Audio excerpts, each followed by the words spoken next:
Today is June 4th, 2016, and I'm sort of doing an updated video, walk-around video of my CTX700N model, which I purchased September of 2015. I have about 3,000 miles on it now, and I think that I have all of the upgrades, at least I currently contemplate, with the exception of possibly a Corbin seat. I'm pretty happy with the standard seat. So I thought what I'd do today is walk around and give you something in more or less chronological order, that is chronological order of accessory add-ons. The first thing I attempted to do was to put a tail bag on, and I quickly realized that I probably wanted the rear Honda deck available to do that, and sadly it took 3 components to actually get that rear deck on the N model. You had to first start with the inner support brackets, then the mounting brackets, and then the actual deck assembly. That was a pricey little combo, but I did put that on. Later, I saw the benefits of doing a center stand, and although you can't see it in this grassy area, it is on there, and I like it a lot.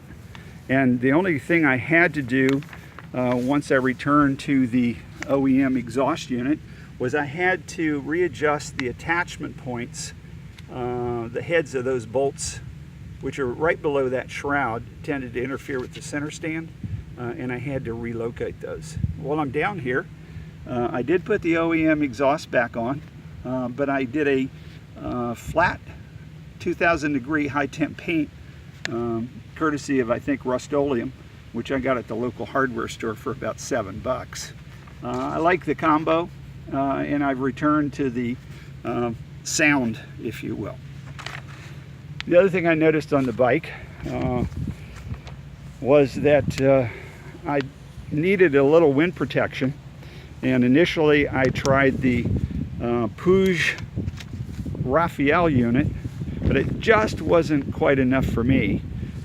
So I then sprung for the Puig Universal Touring 2 model, which works. I like it. I don't do a lot of highway riding, but it provides me adequate protection when I do.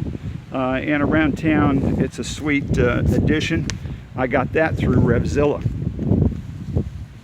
I'm filming with my Galaxy, my Samsung Galaxy Note 4, so it's not in its caddy, but I do have a caddy mount, which you can see here on the left side of the handlebars, that does hold it, and I usually run with that in the Waze mode, so I can track like a GPS, and it's also got a power supply courtesy of the 12-volt assembly that I did put on the handlebar to give me a USB connection and run other electronics devices, including a camera, and I have multiple cameras, but currently the Sony Action Cam is mounted on my helmet.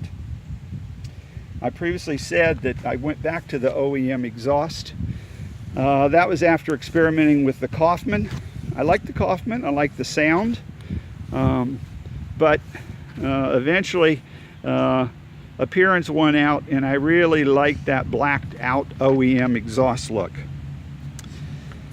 So I did say I experimented with the tail bags, but eventually I discovered that I really just didn't like the crushed look on those tail bags, and as a result I went through to Revzilla and I bought the GIVI E450 top box, which I like a lot. It does handle 2 full-size helmets, and I have most of the material that was in the box now stored in the side bags, so it's a nice empty trunk space for me.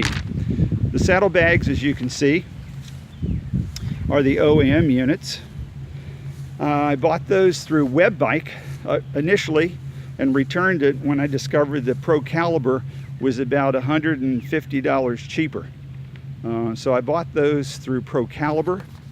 I bought the supports for those, that would be the saddlebag stays. I bought those through Bike Bandit. but the combo I think ended up being around 125 bucks for the brackets and 380 something for the saddlebags. I put them on initially thinking I was going to keep them black, but then in the end I found a good deal on the red side panels out of a dealer on eBay out of the West Coast, and I ordered those. I think I paid about 95 bucks for those. I did add a Go Cruise 2 speed controller, which I like a lot. I don't use it a lot, but it is nice to give your hand a rest occasionally, particularly on that throttle hand. Let you flex your fingers. That works really nice. I told you earlier that I did do the battery tender, I believe. If not, here is the port coming out for the battery tender, center screen. I do have a voltage attachment that plugs in that, but I didn't put it in because the first one I put in disappeared somewhere on the highway. And I thought I would just keep it in the saddlebags so that I could check it occasionally. The other thing I did was I did add myself a temperature gauge, and that's located right here. I bought that through eBay in a combo package with a clock. And we have a clock in the dash, so it isn't really relevant. And so I popped the temperature gauge out, and with some double-sided high-strength tape, I placed that right on the post, as you can see. The other thing I did, which is in this screen as well, as you can see, I added the PZ Racing gear indicator. I like it a lot. It did come with 5 colors available in it. It's pretty much a plug and play. It took me a few minutes to figure out where the data connector link was, but I did discover that. And I ran it rather successfully right back through the body of the bike, plugged it in, and of course put it up on the center stand, ran through the gears, and it works pretty nice. Most recently, I added the Tech Spec tank protectors, which I like a lot. I had a tendency to be kicking that space, and this does prevent, I guess, cosmetic damage to the panels and to the tank area. So that is a really in-depth look, I think, of my bike. And this is out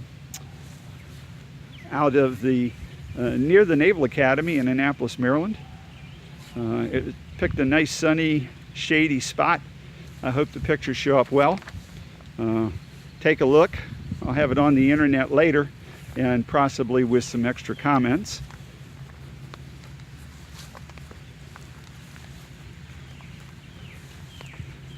And there on the back, in the background, is a wonderful shot of the Severn River. And in the far shoreline on the opposite side there, you'll see some of the Naval Academy, and in the foreground there are the small naval craft that the midshipmen use to, I guess, learn sea navigation. Hope you enjoy my ride, my view.